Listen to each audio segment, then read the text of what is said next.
સૌથી સમૃદ્ધ સમાજમાં વર્ચસ્વની લડાઈ ચાલતી હોય તેવો ઘાટ સર્જાયો. સુરતમાં ખોડલધામ મંદિર અને સંકુલ બનાવવાની જાહેરાતથી લેવા પાટીદાર સમાજમાં આંતરિક વિખવાદ થયો છે. પાટીદાર અગ્રણી ધીરુ ગજરાએ નવું ખોડલધામ ઊભું કરવાના પ્રસ્તાવ સામે લાલ આંખ કરી છે. ધીરુ ગજરાએ સુરતમાં અલગ ખોડલધામના વિચારને સમાજ વિરોધી ગણાવ્યો. અલગ ખોડલધામ બનાવવાના પ્રસ્તાવને ધીરુ ગજરાએ અત્યંત જોખમી પગલું ગણાવ્યું છે. સુરતના ઉચ્ચ કક્ષાના ઉદ્યોગપતિએ સમાજની એકતા તોડવાનો પ્રયાસ કર્યો તેવું તેમનું કહેવું છે. પૈસા હોવા સારી વાત, પરંતુ પૈસાના જોરે સમાજમાં ભાગલા પાડવા નિંદનીય છે. પૈસાવાળા લોકોના હાથા બનીને સમાજની એકતા તોડવી ન જોઈએ. કરોડો રૂપિયાના ખર્ચે બનેલા ડાયમંડ બુર્સ જેવા પ્રોજેક્ટ આજે ખાલી પડ્યા.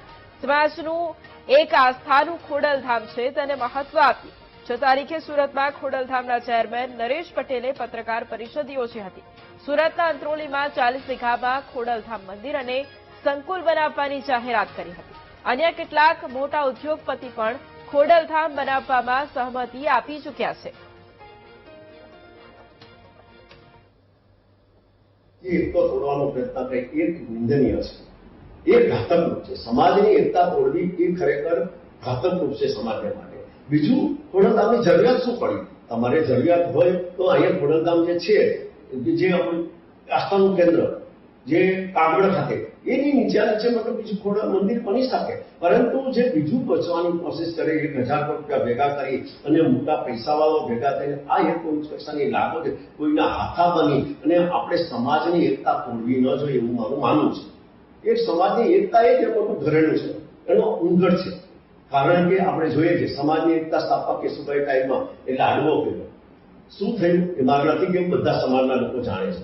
ત્યારબાદ આપણે જાણીએ છીએ કે આપણી હેલ્થની હોસ્પિટલ માટે કે મેડિકલ ખૂબ મોંઘું મેડિકલ છે અને એના માટે ગરીબ અને મધ્યમ કારીગરોને રિઝનેબલ સહાયથી મેડિકલ સહાય મળી રહે, મેડિકલ સારવાર મળે એના માટે ટ્રસ્ટીઓએ દાન આપ્યું, ઉદ્યોગપતિઓએ સરકાર મફત જમીન આપી. એમનીથી કેટલો લાભ થાય છે એ સમાજના દરેક લોકો જાણે છે. સમાજની તો મારે કહેવું નથી, કારણ કે હું ઘણું એ બાબતમાં જાણું છું. કારણ કે સમાજના ટ્રસ્ટીઓએ પૈસા ખૂબ આપ્યા પણ એનું મેનેજમેન્ટ નથી. એક જ વ્યક્તિનો ભરોસે ચાલે એ પણ ખોટું છે અને એની અંદર મતલબ દરેક સમાજના જે મતલબ ટ્રસ્ટીઓ છે એનું મોનિટરિંગ કરવું જોઈએ. ખરેખર ગરીબ અને મધ્યમ વર્ગને સેવા મળે છે કે કેમ, એની સેવાનો લાભ લે છે કે કેમ નથી લેતા, તો એની કંઈક ક્ષતિ હોય એનું નિવારણ કરવું જોઈએ. એ સમાજના આગેવાનીની જવાબદારી છે.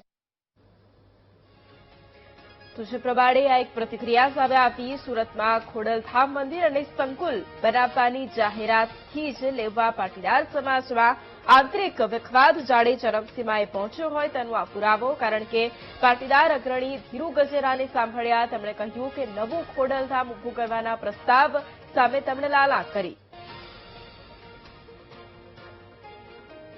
તો 6 તારીખે સુરતમાં ખોડલધામના ચેરમેન નરેશ પટેલે પત્રકાર પરિષદ યોજી હતી અને સુરતના અંત્રોલીમાં 40 વીઘામાં ખોડલધામ મંદિર અને સંકુલ બનાવવાની તેમના દ્વારા જાહેરાત કરવામાં આવી હતી. પીટીવી ન્યૂઝ સાથે નરેશ પટેલે ખાસ વાતચીતમાં ખોડલધામ વિશે માહિતી પણ આપી હતી. ખોડલધામની સ્થાપના 2010માં થઈ હતી તેવું પણ તેમણે જણાવ્યું હતું.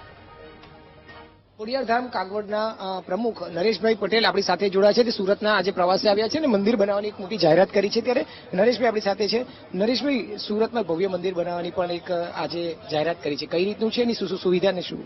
જી, ગુજરાતમાં 4 ઝોનમાં દક્ષિણ ગુજરાત એક ઝોન છે એટલે સૌરાષ્ટ્રમાં બહુ પૂરજોશથી અમે કામ કરી રહ્યા છીએ છેલ્લા 10 વર્ષથી.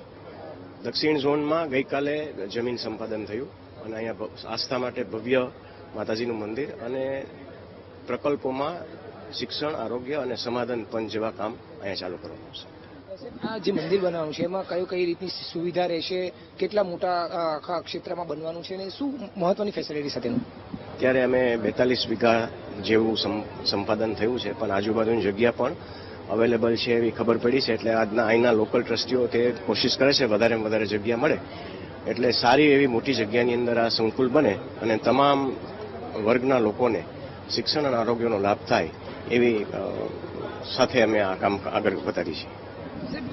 ખોડલધામ માટેનું એક કાગવડ ખાતેનું એક મધ્યસ્થ મંદિર દક્ષિણ ઝોન, પણ આવા ખોડલધામનું પાટીદારનું અન્ય મંદિરો પણ બનવા માટેની આજે એક નેમ થતી હોય તો અંદરની હરીફાઈ ગણાય કે કઈ રીતનું સાહેબ જોઈએ? હું એમ કહીશ કે ખોડલધામની સ્થાપના 2010 થી થયેલી અને આજે 2026માં આપણે છીએ. 27માં ખોડલધામ દશાબ્દી મહોત્સવ બહુ મોટા પાયે ઉજવવાની જાહેરાત પણ અમે હમણાં કરી, આપણે જોયું હશે. એટલે બીજા લોકો કોઈ વાત કરતા હોય તો એ સવાલ આપે એને કરવો જોઈએ, કારણ કે આ તો સ્થાપિત સંસ્થા છે અને વર્ષોથી આ ચાલતી સંસ્થા છે. પાટીદાર સમાજ ખૂબ જ મોટો બહોળો સમાજ છે. આમ જોવા જઈએ તો કોઈ પણ પરિસ્થિતિમાં સાથે જતા હોય છે, પણ આવું ક્યાંક જ્યારે નિર્માણ થતું હોય મંદિરનું તો એક જ સમાજમાં બે અલગ અલગ આવી રીતના કંઈક ફાટા પડવા જેવી વાત સોશિયલ મીડિયા થકી ચાલતી હોય લાગે. સોશિયલ મીડિયાનો જમાનો જ સાહેબ, આ તો બધું ચાલતું રહેવાનું, પણ અમે અમારું કામ કરી બસ, અમે બીજું કંઈ અમને ખબર નથી, અમે અમારું કામ કરતા રહી. એક આખરી સાલી સાહેબમાં કે જો સુરતમાં જ આટલું મોટું શહેર છે, આટલા મોટા પાટીદારો છે, આટલા બધા, એની વચ્ચે બે અલગ અલગ ખોડલધામના મંદિરો બને, બે અલગ અલગ સંગઠનો બને, તો આ કઈ દિશાનો મેસેજ સૂચવતો જાય? હું નથી માનતો એ બે દિશા થાય.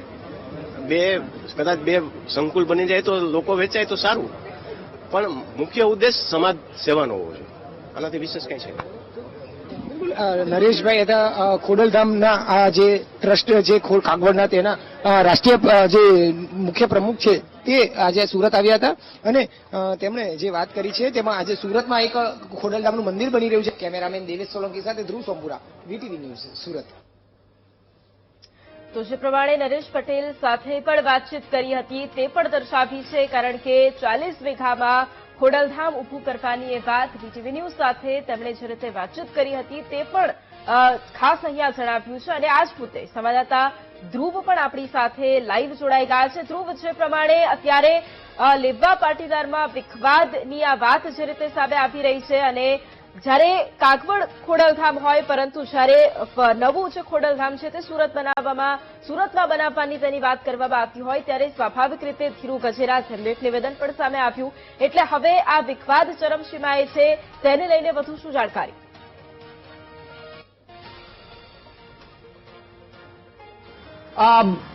બિલકુલ જી ભાઈ, બિલકુલ જે રીતે અત્યારે સમાચાર સામે આવ્યા છે, 2 દિવસ પહેલા જે ખોડલધામ, જે કાગવડ ખોડલધામના જે પ્રમુખ છે, મુખ્ય ચેરમેન છે નરેશ પટેલ, તે તાત્કાલિક અહીંયા સુરત ખાતે આવે છે અને સુરત ખાતે આવીને પ્રેસ કોન્ફરન્સ કરે છે કે દક્ષિણ ઝોનનું તેમનું જે મંદિર, ભવ્ય મંદિર અને ખોડલધામ બનવાનું છે તેની જાહેરાત કરવામાં આવે છે અને આ અંગે 40 વીઘા જેટલી જમીન જે છે તે ફાળવી પણ દેવાઈ, સંપાદન પણ થઈ ચૂકી છે અને ત્યાં આ મંદિર બનવા જઈ રહ્યું છે. આ મોટી જાહેરાત કરવામાં આવે છે અને તાત્કાલિક આ જાહેરાત તેઓ રાજકોટથી સુરત આવીને કરી રહ્યા છે. જોકે આ વચ્ચે તેઓ એવા પણ એક સમાચાર સામે આવ્યા છે કે સુરતના કેટલાક ઉદ્યોગપતિઓ મળીને આ જ પ્રકારનું પેરેલલ બીજી એક સંસ્થા બની રહી છે, ખોડલધામ જ સંસ્થા બની રહી છે અને ખોડલધામ જ જે મંદિર જે છે તે આવું ધામ બનવામાં આવી રહ્યું છે.